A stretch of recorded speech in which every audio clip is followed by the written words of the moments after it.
This is the Moral Science Podcast, and I'm your host, Amber Cazell. In this series, I get to interview experts in my favorite subject, the scientific study of human morality, virtues and vices, evolution of morals, the judgment-action gap, character development, the philosophy of morality, transcendent experiences, researchers' moral biases, cultural values, plus the obligatory trolley dilemma. We are going to talk about it all.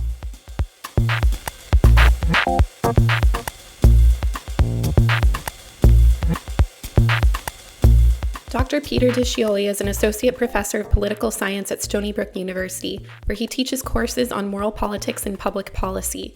His research concerns how people strategically form friendships, how people understand notions of property and ownership, and the role of moral condemnation in social functioning. Today, we discuss his research on moral condemnation, the function of moral impartiality, third-party judgment, and punishment. Specifically, we talk about his theory which construes moral judgment as playing a functional role in reducing the costliness of conflicts as they arise.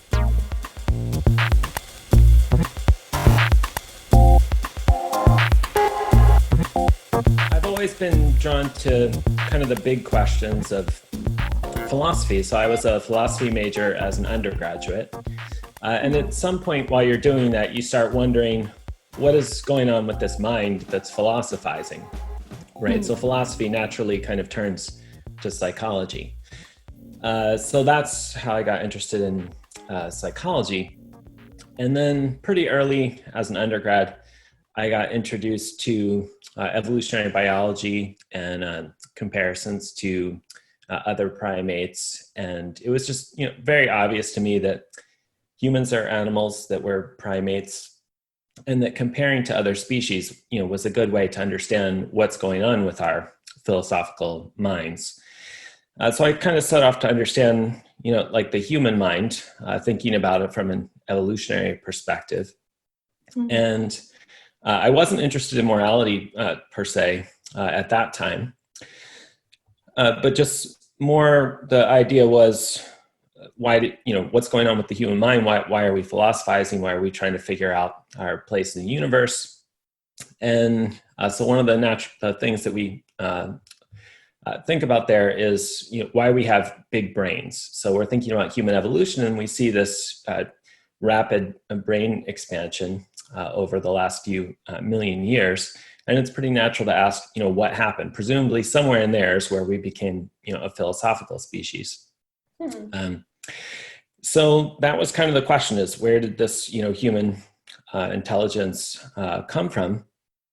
And as I looked into evolutionary psychology and started learning about that, I was probably a little surprised at first to find that the main theory for why humans evolve giant brains is that it's to deal with the social world.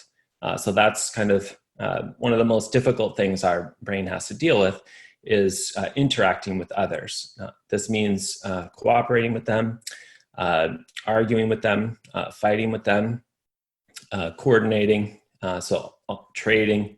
All of these things that we do with other people are very difficult and complicated for a brain to pull off.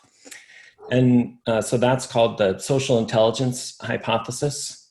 It goes by a dozen other names, the social brain hypothesis, the social complexity hypothesis, but they all mean the same thing, that it's the social world, humans' increasing sociality, that was the selective force that shaped our big brains. And specifically, most of that research has focused on cooperation. And I know that you know a lot of that work and have had a lot of people talk about cooperation on your show. So that's what I was thinking about too, just like everybody else. I was thinking about cooperation. How did we, evolve big brains and start cooperating in large groups of unrelated individuals, that's how biologists think about it. And kind of one of the more promising theories at the time and still is that punishment had a big place in this, and often called third-party punishment, which means punishing someone for something they did to someone else. Mm-hmm. And humans do this much more than most other species, and so it kind of stands out. And there's some many well-known experiments where allowing people to punish each other, promotes cooperation in the lab. I'll also caution that it kind of depends exactly how you let them punish each other. If you let the people who get punished punish back, then the whole thing falls apart. So it's not, then they just start fighting endlessly, and nobody, comes out with any money.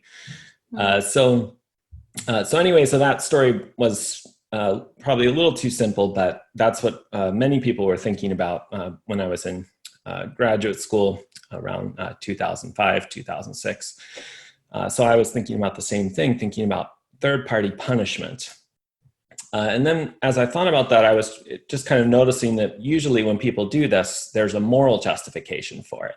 And so that brought me to moralistic punishment as the kind of main form of third-party punishment.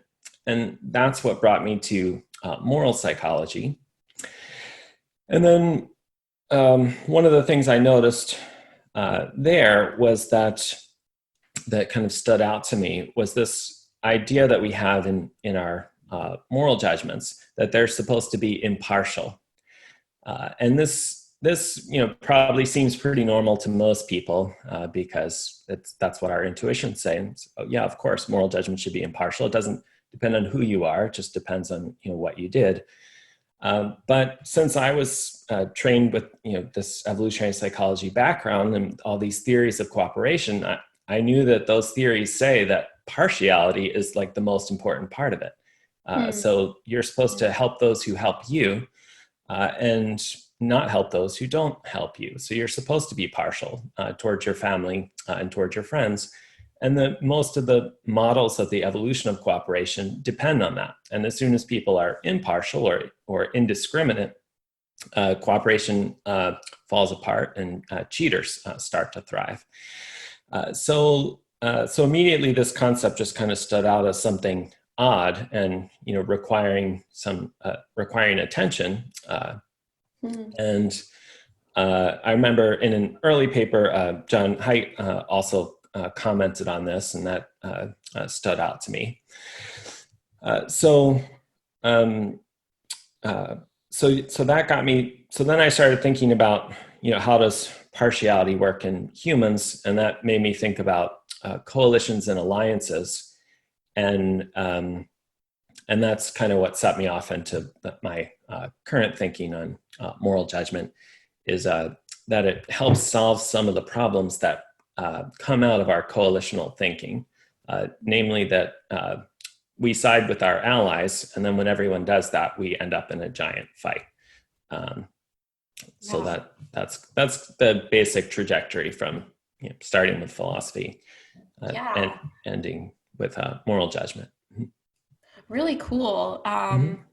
Very cool trajectory there. I love that. So and that was such a beautiful transition right into the topic of discussion today. But before jumping in there, I want to ask a little bit. You started from a philosophical background and then started wondering about the mind.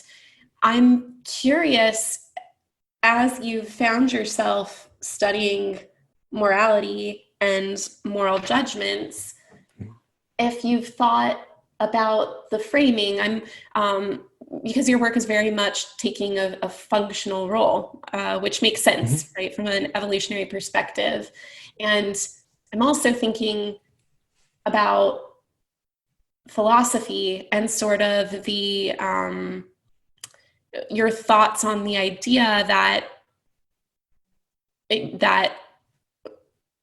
what is and almost like the ought is distinction, but I want to be careful there because I know that that's often misunderstood. But this idea that morality is really, the world of shoulds is fundamentally its own separate realm. At least philosophically, some people seem to believe that. So I'm curious your thoughts about the independence of morality apart from the physical world and how that's informed your taking on of this functional lens in your own studies. Yeah, I mean, even right. So there's that fundamental distinction between what is and what ought to be.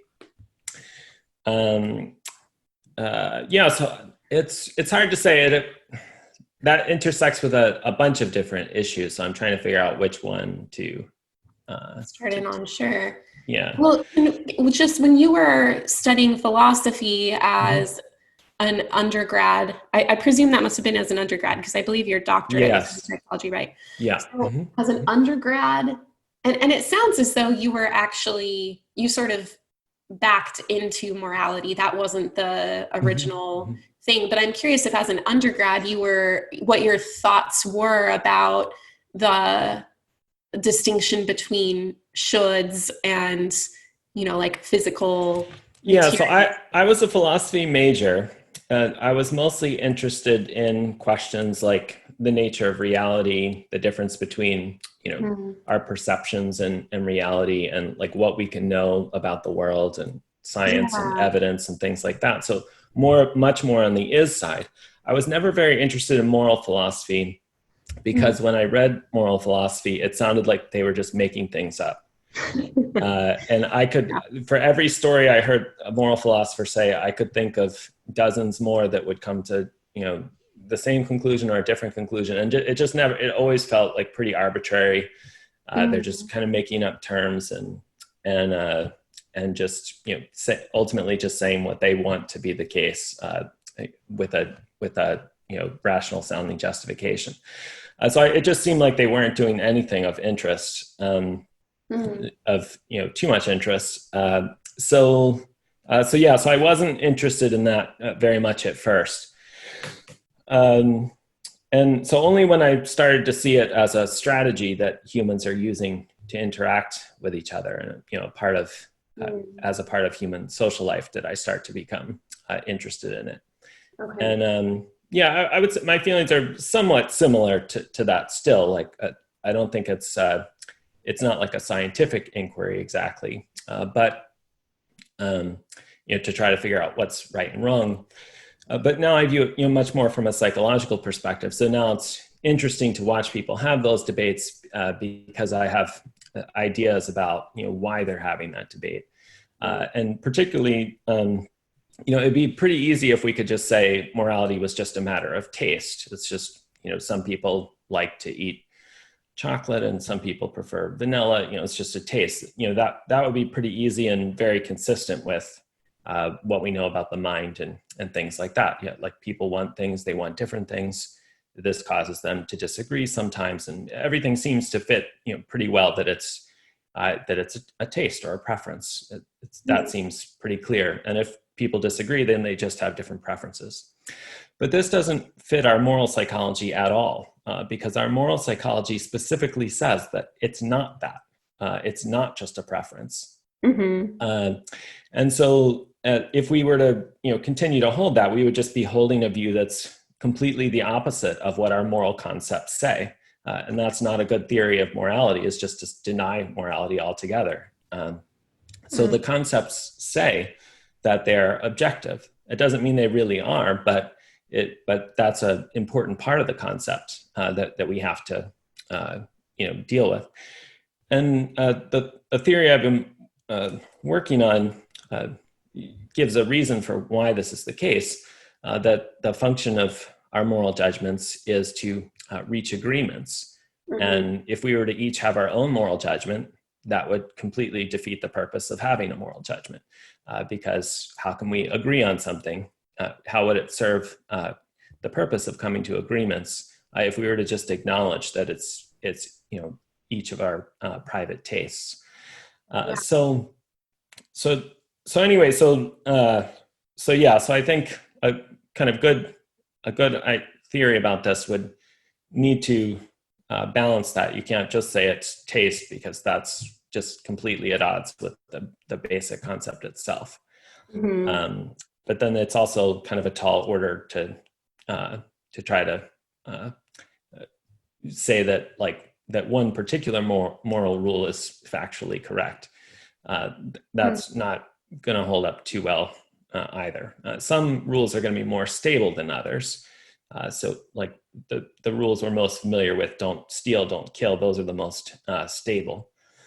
Yeah. But there's plenty of other rules that we all disagree on, like whether it's okay to have sex before marriage, or whether it's okay to pursue science to try to understand the universe, as opposed to just deferring to like religious authorities. So those are things that people disagree about, and there's not going to be a factual analysis that can tell you the answer to that.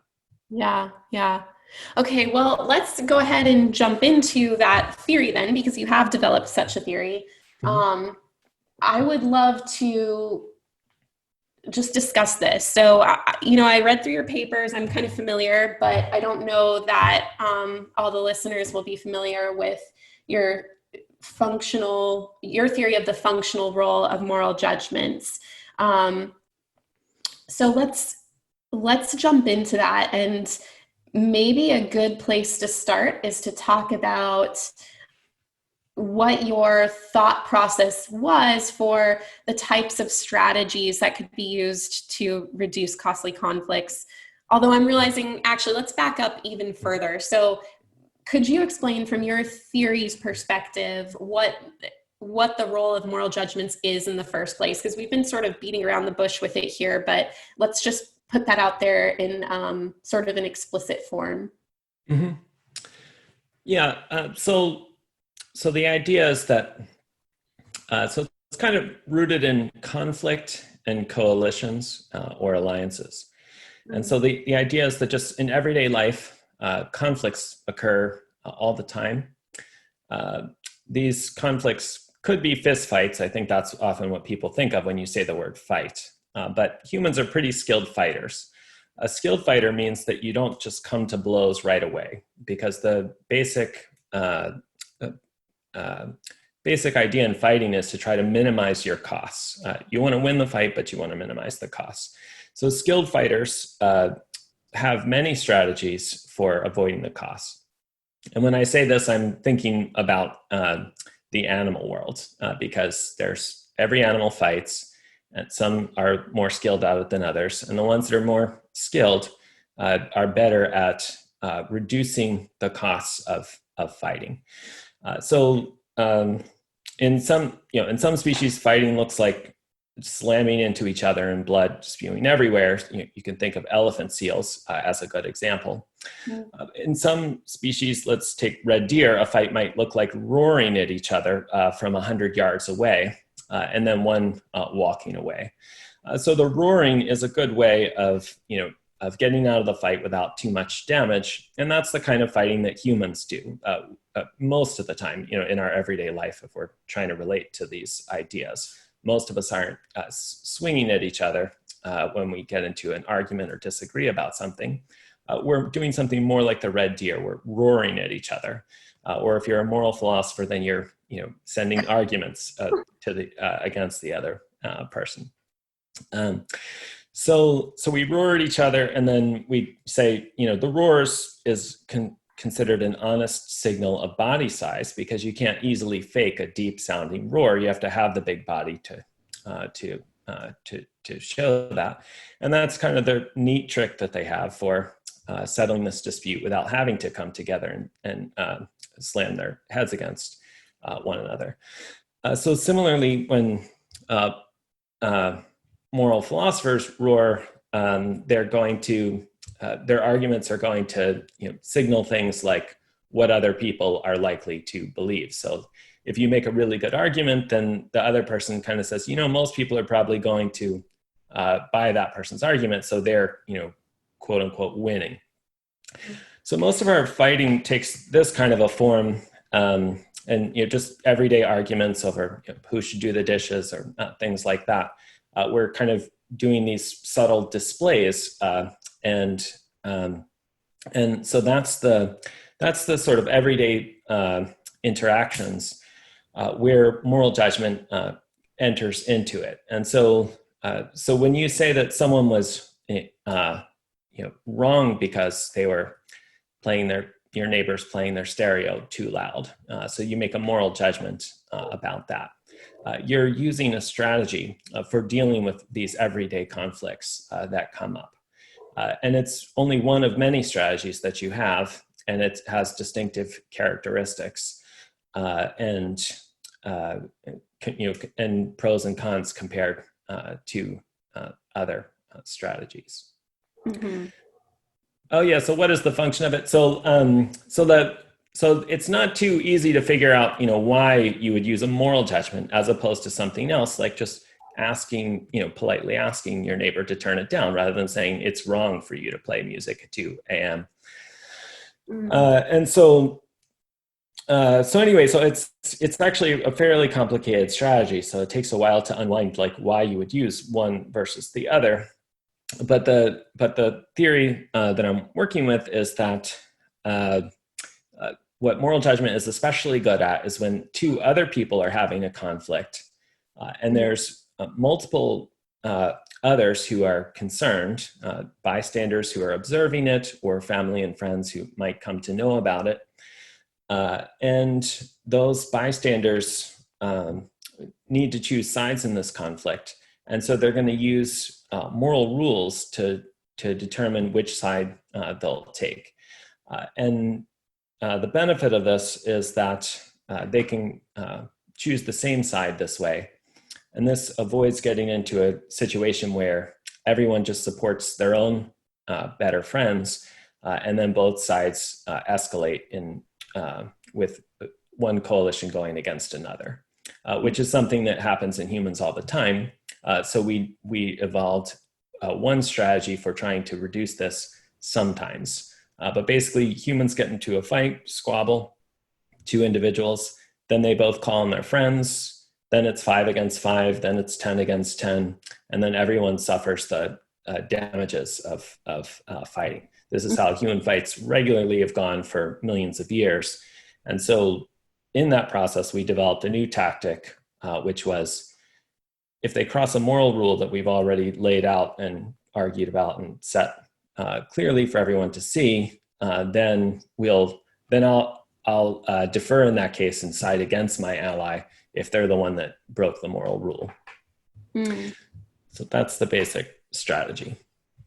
Yeah, and could you also talk a little bit about why, when choosing sides, people wouldn't just defer to the most powerful or the person with the most resources in a given conflict? Sure. Yeah. So that is the third major strategy that people use for choosing sides, which is to side with the higher status person against the lower status. So humans are hierarchical, just like many other mammals. We have hierarchies of power.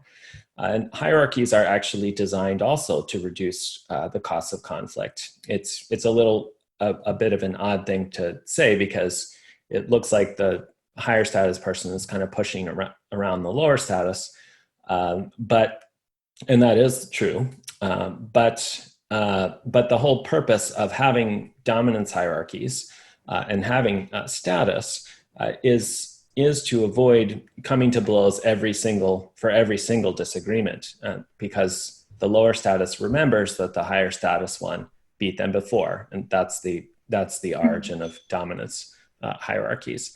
So humans form dominance hierarchies like many other mammals, but we're actually we also have anti-hierarchy strategies, and we probably do that maybe more than any other mammal. A few other mammals have some similar things. Chimps will gang up to attack an alpha that's becoming too bossy. So humans we're hierarchical, but probably more than hierarchical, we're anti-hierarchical. So we have both of these strategies in our minds, and we lean towards the anti-hierarchical. And this conclusion is especially based on ethnographic research among hunter-gatherer societies, showing that they don't tolerate individuals that try to use too much power and impose on others. They're regularly knocking down people that are bragging too much and telling others what to do. So we seem naturally we're anti-hierarchical, and it takes extra effort to create hierarchies that are stable. So anyway, so so when a conflict occurs, we could side with the hierarchy. And so this would be like siding with a teacher against a student, right? Because the teacher's higher status than the student, or with the boss against a coworker, or with, the president against a senator. Mm-hmm. So we do those things. And the problem with that is that can lead to is that now those individuals know they have reliable support from others, and so they're just going to become more power hungry. And that is a threat to every person except for the person at the very top of the hierarchy, because once this person at the top knows they can count on everyone to support them, they can just go around taking stuff from everybody, including even just the person just below them. Mm-hmm. So that means everybody except for the person at the top has some interest in containing this person. So that's the basic problem with always supporting the one who's in power. It helps sometimes, and sometimes human groups go that direction, in large part because choosing sides is what is called a coordination problem. So the best strategy depends on what others are doing. And if everybody else chooses sides based on power and you're the only one that doesn't, that just means you're going to be on the minority side of fights, and you're going to suffer all the costs of losing for every conflict. Right. So this also kind of nicely explains why we're generally anti-hierarchical, but we can get to an equilibrium of extreme hierarchy, something like Nazi Germany being that kind of obvious example. Right. And this theory explains why that can happen, even though it's unnatural. It's just because once everyone else thinks that everyone's going to side based on hierarchy, that's the equilibrium. And so, so they're now stuck in that equilibrium. So as we're recording this in the middle of the coronavirus, and there are riots going on because of the recent incident of police brutality, and in general, it's been a politically divisive time for several years now. Yes. This theory would seem to suggest that moral judgments serve the role of creating an imbalance in side-taking over conflicts. So, and yet it seems that there are so many examples of conflicts which are not so lopsided in terms of support on either side. Could you speak a little bit about how your theory makes sense of that?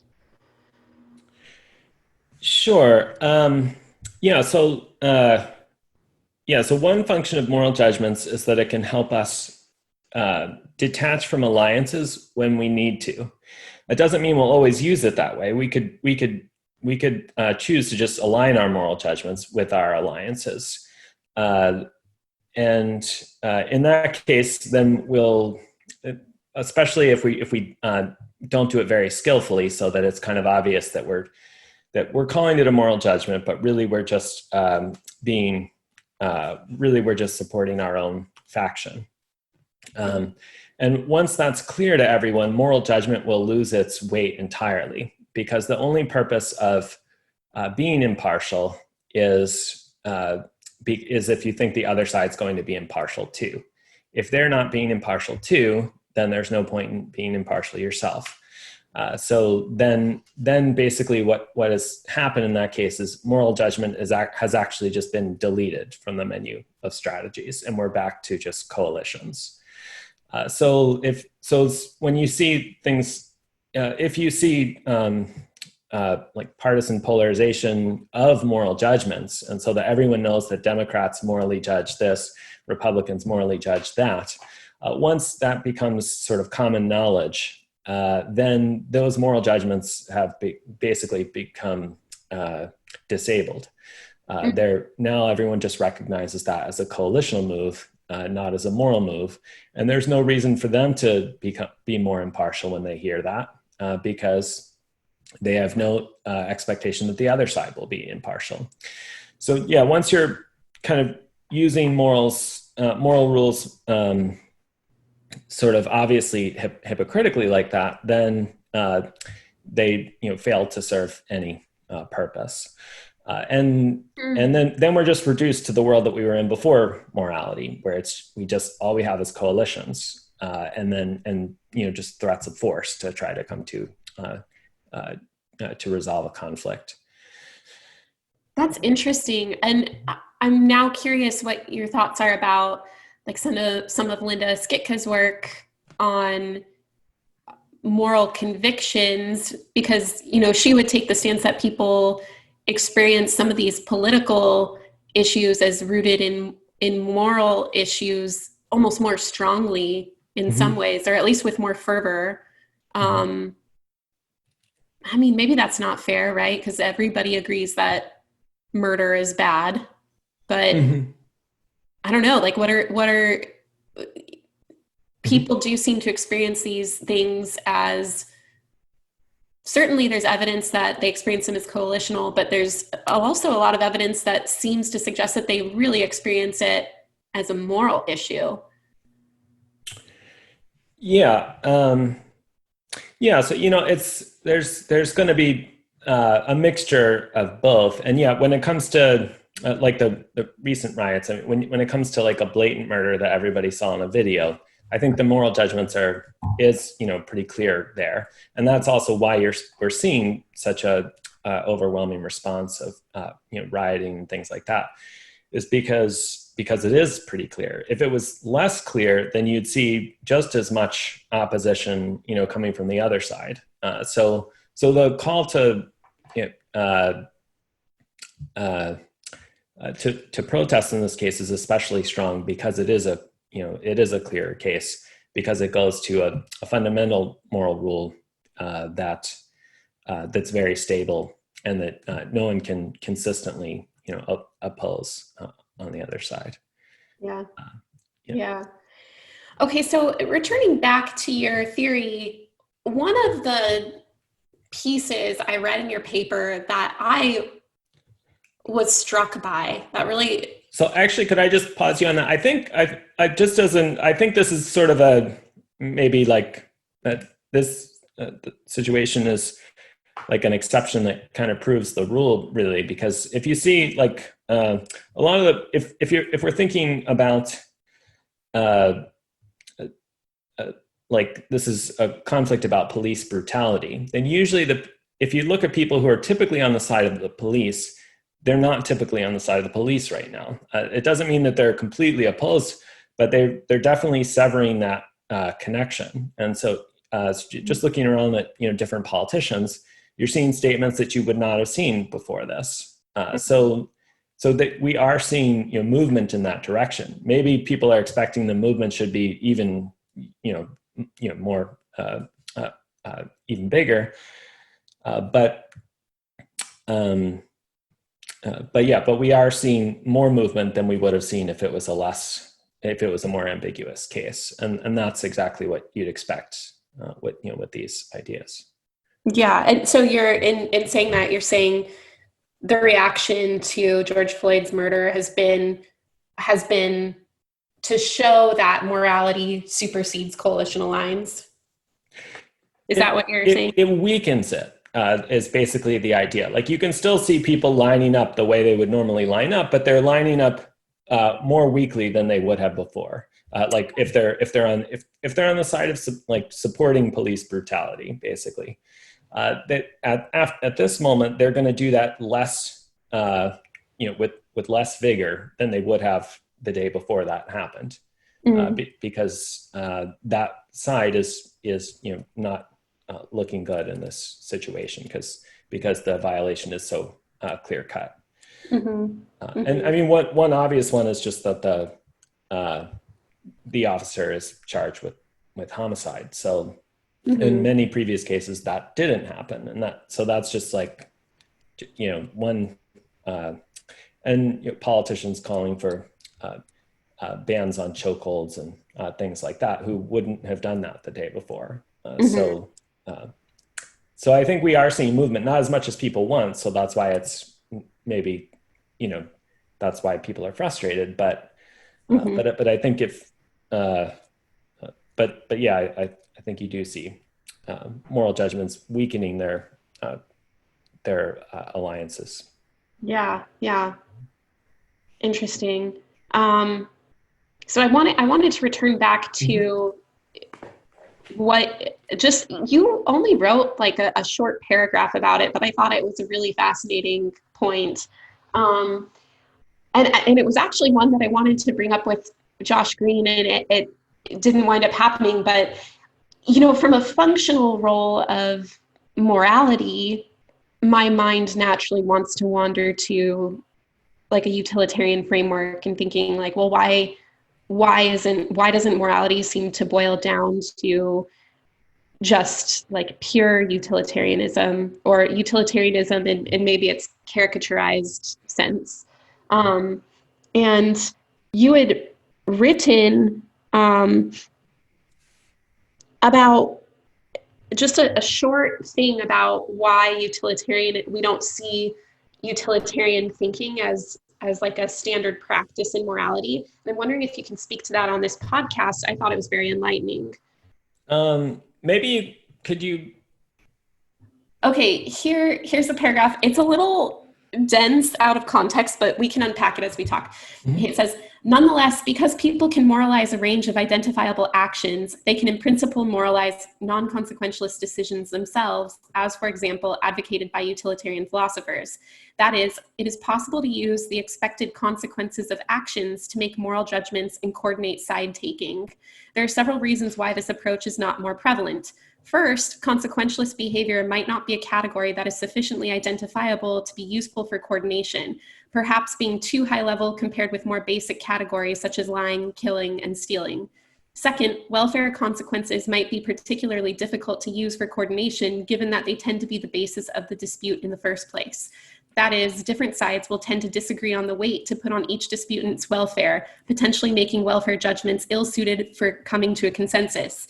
In sum, non-consequentialism and moral conscience might be explained as a defensive strategy, which in turn can be explained by the details of the coordination problem confronting bystanders who choose sides. So that's the paragraph. Okay, yes, that definitely. It's a bit heady, but maybe putting it into just like casual conversational terms and then unpacking. And now that you've mentioned there are potentially more arguments, I'd love to hear more. Okay. Yeah. Yeah. It's kind of a complicated issue. But yeah, so the idea, so moral judgment is very complicated as just like that paragraph sounded kind of complicated. But so there's kind of layers of strategy on strategy. And so that makes it difficult to make generalizations because every strategy has a counter strategy. So what holds for the strategy doesn't hold for the counter strategy. But basically the idea is like, so we moralize actions. And that's sort of what I think is like the most important feature of our moral judgment is that they center around actions. And this is something that people could easily overlook, and most moral psychologists and theorists have overlooked, is that actions are so central. And I draw an analogy to this to language, where verbs are actually the most important words in our sentences because actions are so important. Nouns are much simpler. They just label an object. But if you want those objects to do something, you need a verb. And so verbs are the most important words in human language. And similarly, actions are the focus of our moral judgments. And this is odd and not very consistent with utilitarianism, because utilitarianism and consequentialism in general are focused on outcomes. Not did you lie or steal, but did you make people healthier, happier, safer than before? And so those are more like adjectives instead of actions. And so why isn't our moral judgment focused on adjectives? That would be another way of expressing the debate between deontologists and consequentialists.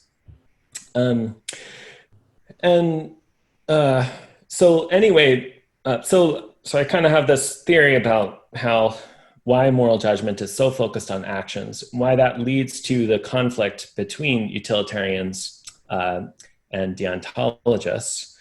But I still have to reconcile the fact that people like Mill and Bentham, the utilitarians, they didn't just say, you should do this because it's nice. They said you should do it because it's moral. So their mind still connected these two things, even though morality is about actions.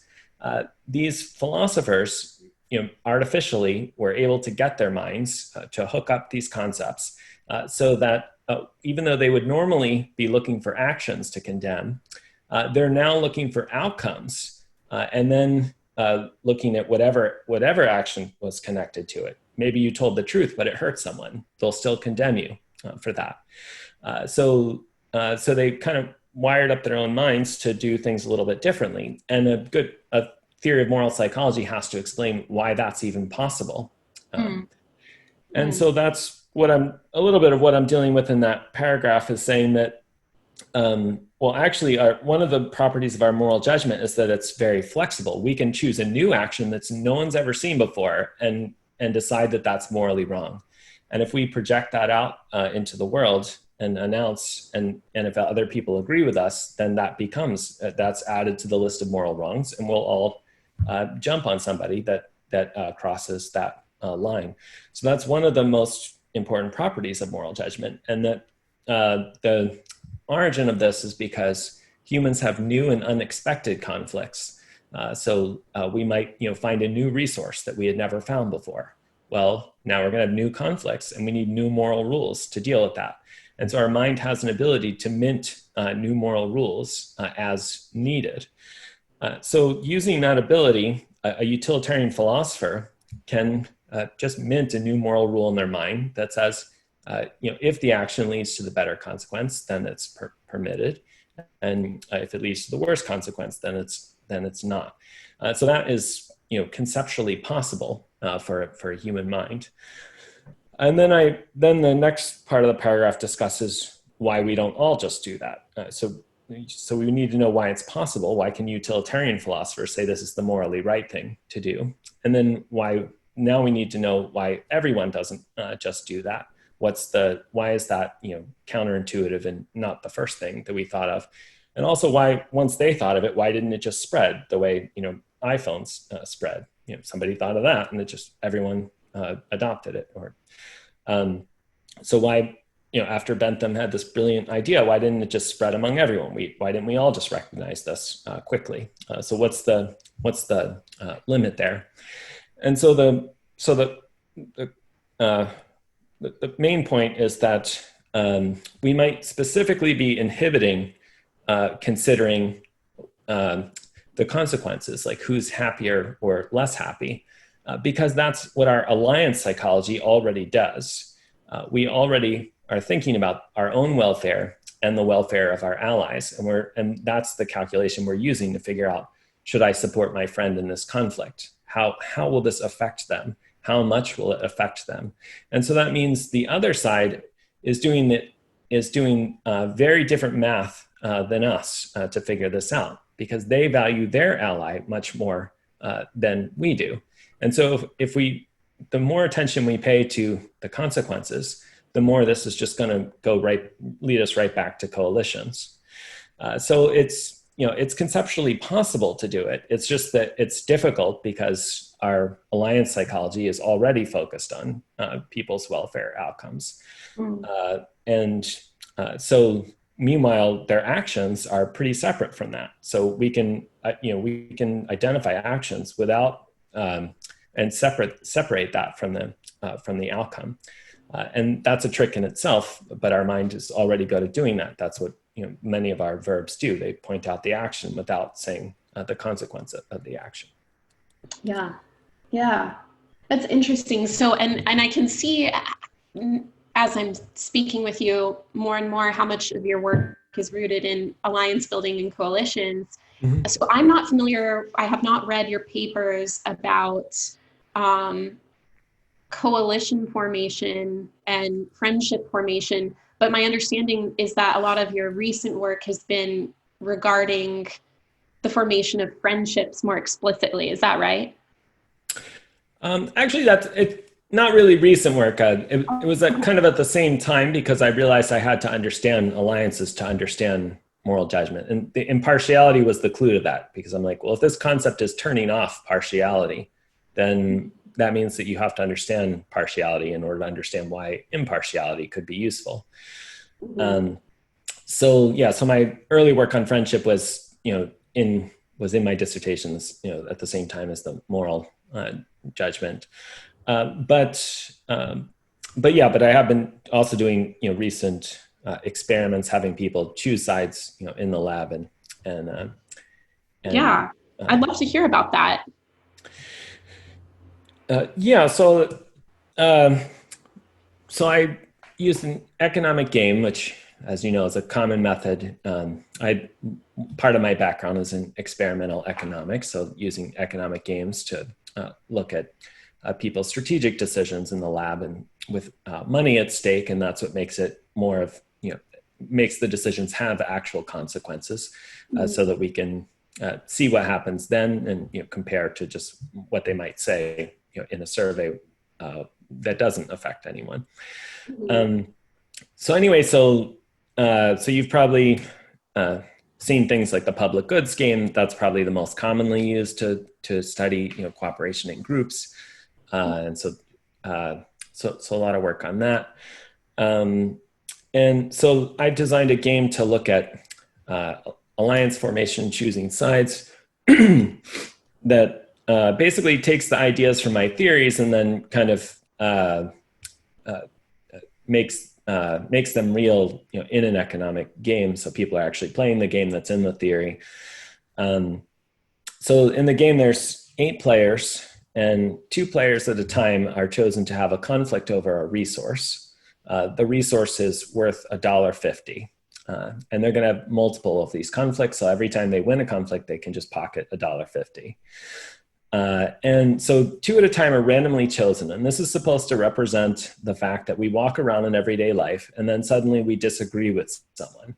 We didn't plan to disagree with them. We weren't like out to go like, grab their wallet or something.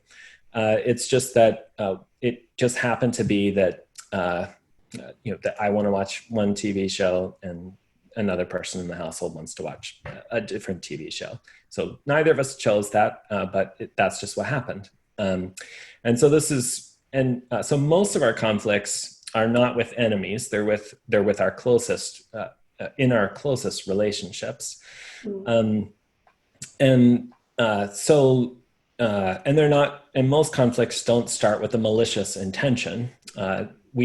We often accuse others of having a malicious intention, but that's just a strategy that we use in our conflict. That's not actually, what typically leads to conflicts. so, um, so that's what the game represents. And so once these 2 are, so they just, both showed up. There's a resource, only one of them can have it. And the way that to try to win this resource is to get others to choose your side. So there's 8 players, so that means there's 6 others that you could try to recruit to side with you. And whoever gets more supporters gets the $1.50. And in the basic game, there's no discussion, so you can't ask people to choose sides with you. Instead, they just choose sides, however they're going to choose, and then they see what happens. But this game is played repeatedly among the same group of 8 people, and they know who each player is. They all have a label. Sorry. And so in principle, they could form alliances by siding with those who have sided with them in the past. And we also recorded the outcome of every fight, including who chose which side, and showed that to them on the screen in case they wanted to use that history to make their decisions. And so in this environment, we just wanted to create a minimal sort of problem of side taking where conflicts arise, others have to choose sides, and then see how they do it. And what we wanted to know was whether they would form alliances, whether they would side with those who had sided with them previously, or whether they might just not really have a preference and not care very much and just, I don't know, play randomly. Or another possibility is that they would more go with popularity, like look at who's winning conflicts and maybe side with them. So anyway, so we looked at those, and basically what we found is that people just formed alliances very quickly, right away, and the alliances that they formed were also pretty stable. So pretty quickly, that you're player B, and you decide you're going to support J, and then J supports you, and then you guys stick to supporting each other through the course of the experiment. So people did this very quickly, even in this kind of bizarre economic game where just everyone's just a letter on the screen.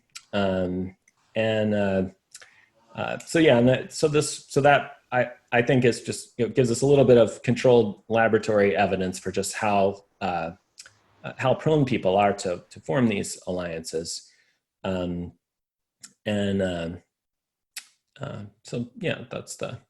the basic idea. Yeah. And so have you started to add any wrenches to the works, any extra things that might influence alliance formation? Not yet, but that is on my wish list. I mean, so from the start, I wanted to add moral content to the conflicts, but I haven't done that yet, and I knew that would be difficult. The game is already fairly complicated, with 8 players. Right. And so the way they have to make their choices is they rank everybody else. So they say their best friend, their second best, their third best. And we need to know that because they don't know who the conflicts are going to break out between. So we need to know, so their first rank tells us who they would support against everybody. The second rank says they would support them against everybody except their first rank. So participants, each round are able to rank everybody else. And then this is a loyalty ranking. So they're ranking their loyalties to everyone. And then they can update those loyalties every round after seeing what happened in the previous round, who sided with who. So the game's already kind of pushing on complexity, so I started there. But on my wish list for the future is to try to add some moral content. And the way this would work would be, so right now they're just 2 individuals just both want the same resource, but there's no basis to decide like that one's morally right or one's morally wrong. But if even if we just created like a fictional story for why they're in this conflict and said, one person tried to steal from the other, well, that would add moral content. And that could even be mixed into more neutral ones where they both, arrive to the same apple tree at the same time, but there's only one apple on it. So then if somebody forms an alliance and they've been, you're player B, you've been siding with player J, and then all of a sudden, but now player J was wrong. They're the one that stole. Are you going to still stick with your alliance, or are you going to break from alliances with this, just given this, sort of cover story that it's that about who was in the wrong? So that's the idea is to start to add some moral content. Yeah, really cool. I'll be interested to read that when it comes out. So, what is your thinking moving forward as you're planning on continuing your research trajectory? What are you finding yourself most interested in with regards to how to apply your theories to just different areas of research that are catching your eye? Mm-hmm. Yeah, so I'm in a political science department. You might have noticed that, even though my background is psychology. Mm-hmm. So one thing that I think there's is very exciting potential is applying moral psychology just to all the different dilemmas of politics.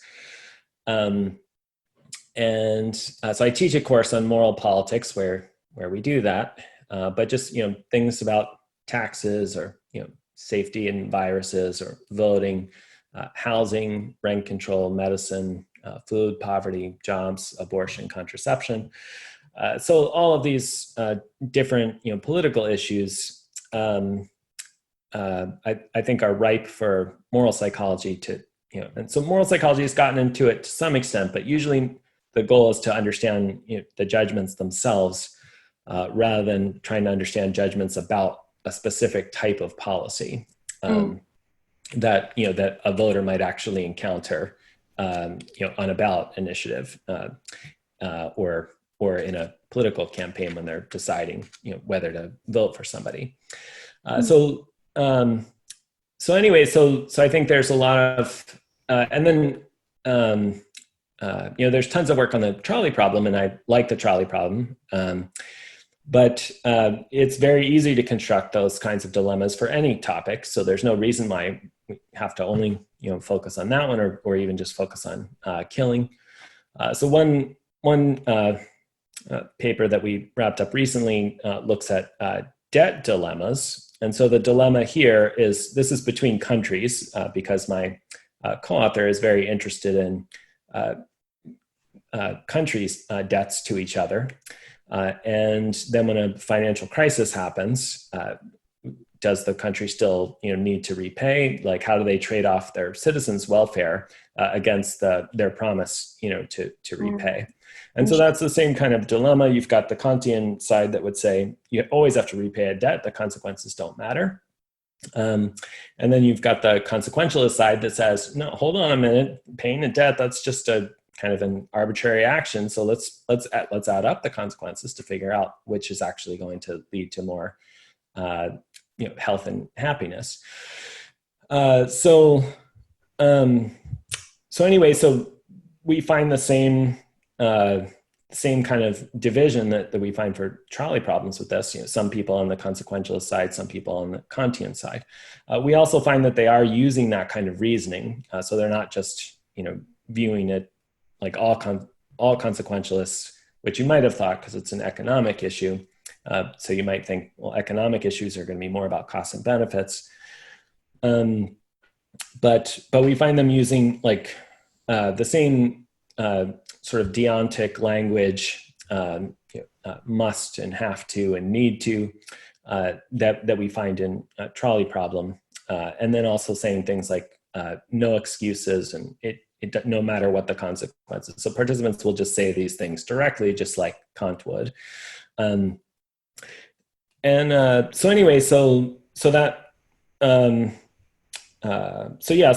applying these ideas to this particular area of international debts and economic crises is just that's like an example of applying this to political issues. So I think there's a ton of work to do on that that could also help to bridge divides between social psychology and political science. So that's one area. I don't know, there's many others. That's so cool. Mm-hmm. That's really neat. It's fun to hear about. And it's also fun for me to hear a little bit about the poli-sci side, because I don't know that I think I've had political scientists on this podcast before, but it's always been like a double appointment and hasn't specifically centered around political science research, which has been on my radar for a while. But anyway, Peter, thank you so much. I have had a lot of fun listening to you and getting to get a deeper understanding of your theory. And I find it just really interesting. The framing intrigues me and has, pushed me to reconsider a lot of research in new light. So thank you so much. Thank you so much again. Sure. Yeah. Thanks for having me. A great conversation, and I always appreciate the chance to discuss these things.